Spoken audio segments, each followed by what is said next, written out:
తెలంగాణ కాంగ్రెస్లో సీనియర్లు అసంతృప్తి గలం విప్పుతున్నారా? వరుసగా సీనియర్ నేతల వ్యాఖ్యల వెనుక ఆంతర్యమేంటి?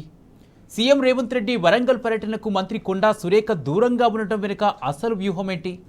జగ్గారెడ్డి విషయంలో ఒకలా, రేవూరి ప్రకాష్ రెడ్డి ఎపిసోడ్లో మరోలా రేవంత్ వ్యవహరించడం దేనికి సంకేతం? కాంగ్రెస్లో అసలు వర్సెస్ వలస నేతలుగా పరిస్థితి మారిందా? ఇంతకీ తెలంగాణ కాంగ్రెస్లో ఏం జరుగుతోంది? Let's watch the story.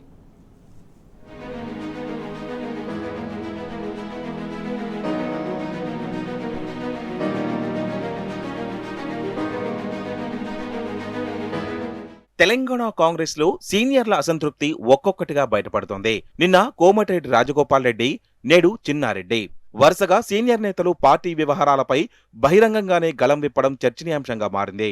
Congress లోకి కొత్తగా వచ్చిన వారికి కీలక పదవులు దక్కుతాయంటూ రాజగోపాల్ రెడ్డి అసంతృప్తి వ్యక్తం చేశారు. పార్టీని బలోపేతం చేసిన పాత నేతలను పక్కనబెట్టి వలస వచ్చిన వారికి ప్రాధాన్యతనివ్వడాన్ని ఆయన తప్పుబట్టారు. అంతేకాదు, ఫిరాయింపు ఎమ్మెల్యేలను హస్తం పార్టీలో చేర్చుకోవడంపైన రాజగోపాల్ రెడ్డి తీవ్ర అభ్యంతరం వ్యక్తం చేశారు.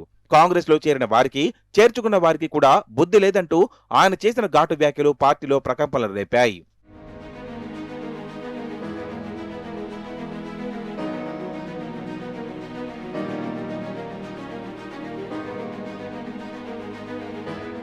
కాంగ్రెస్ లో జరుగుతున్న పరిణామాలపై తాజాగా మరో సీనియర్ నేత, ప్రణాళికా సంఘం ఉపాధ్యక్షుడు చిన్నారెడ్డి సైతం తీవ్ర అసంతృప్తి వ్యక్తం చేశారు. పార్టీలో ఎదురవుతున్న అవమానాలను భరిస్తున్నామంటూ ఆవేదన వ్యక్తం చేశారు. పరిస్థితి ఇలాగే కొనసాగితే తాను కూడా మరో జీవన్ రెడ్డి అయ్యే పరిస్థితి వస్తుందంటూ హెచ్చరించడం కాంగ్రెస్ లో చర్చకు దారితీసింది. సోనియా గాంధీ తనకు టికెట్ ఇచ్చినా డబ్బులకు ఆశపడి కట్ చేశారంటూ చిన్నారెడ్డి చేసిన ఆరోపణలు మరింత కలకలం రేపాయి. వనపర్తి అభివృద్ధిలో ఎమ్మెల్యే మేఘారెడ్డి కుట్రలు చేస్తున్నారని ఆరోపించారు. ఇలాంటి కుట్రదారులను తరిమేయాలని చిన్నారెడ్డి హెచ్చరించారు.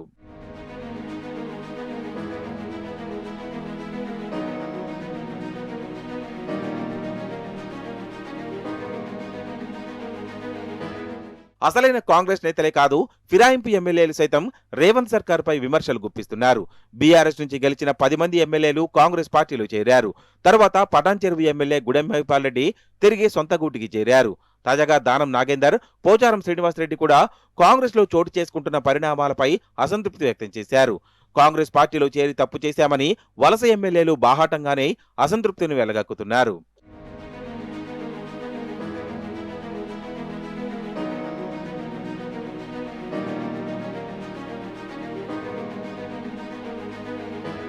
సీఎం రేవంత్ రెడ్డి ద్వంద్వ వైఖరి కూడా కాంగ్రెస్ పార్టీలో ప్రకంపనలు సృష్టిస్తోందన్న అభిప్రాయాలు వ్యక్తమవుతున్నాయి.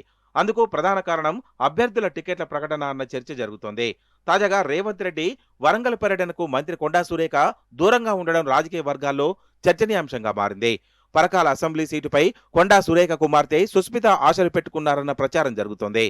అయితే పరకాల నుంచి మళ్లీ రేవూరి ప్రకాష్ రెడ్డి పోటీ చేస్తారని సీఎం రేవంత్ ప్రకటించడం కొత్త చర్చకు తెరలేపింది.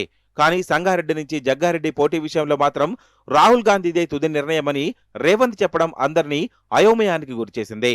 ఎందుకంటే సంగారెడ్డి విషయంలో హైకమాండ్ నిర్ణయం తీసుకుంటే, మరి పరకాల విషయంలో రేవంత్ ముందుగానే అభ్యర్థిని ప్రకటించడం వెనుక మతలబేంటి అన్న అనుమానాలు వ్యక్తమవుతున్నాయి.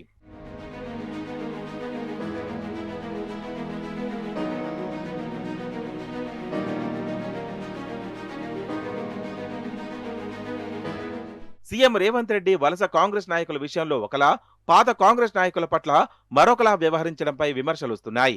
పరకాల ఎమ్మెల్యే రేవూరి ప్రకాష్ రెడ్డి ఎపిసోడ్లో రేవంత్ రెడ్డి ఉద్దేశపూర్వకంగానే ప్రకటన చేసి ఉంటారని కొండా సురేఖ అనుచరులు అనుమానం వ్యక్తం చేస్తున్నారు. మొత్తానికి అసలు వర్సెస్ వలస కాంగ్రెస్ అన్నట్లు పరిస్థితి తయారైందని చర్చ జోరుగా జరుగుతోంది. కాగా సీనియర్ల అసంతృప్తి ఇంతటితో ఆగుతుందా, లేక రాబోయే రోజుల్లో మరింత మంది నేతలు బయటకు వచ్చి నిరసన గళం వినిపిస్తారా? కాంగ్రెస్ లో మొదలైన ఈ అంతర్గత అసంతృప్తి చివరికి ఎలాంటి ప్రభావం చూపుతోంది అన్నది హాట్ టాపిక్ గా మారింది. అలాగే హస్తం పార్టీలో వీస్తున్న ఈ అసంతృప్తి పవనాలు ఎటువైపు వీస్తాయో చూడాలి.